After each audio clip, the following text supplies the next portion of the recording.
Inilah gadis kecil yang rela mendonorkan ginjalnya demi memenuhi kebutuhan hidupnya. Suatu hari, seorang pria kaya raya di Arab Saudi sedang mengidap gagal ginjal. Ia mendapatkan donor ginjal dari seorang gadis kecil yang tinggal di Mesir dengan imbalan 100.000 rial.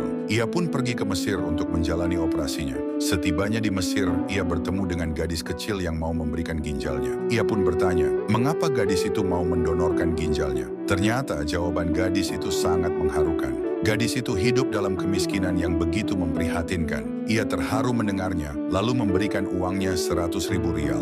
Namun gadis itu tidak perlu memberikan ginjalnya. Ia ikhlas membantunya. Singkat cerita, pria itu pun pulang kembali ke Arab Saudi. Sesampainya di rumah, ia pun menjalani hari-harinya seperti biasa. Setelah beberapa hari di rumah, ia pun pergi ke dokter untuk pemeriksaan ginjalnya. Namun setelah diperiksa, keajaiban terjadi. Ternyata ia telah sembuh dari penyakitnya.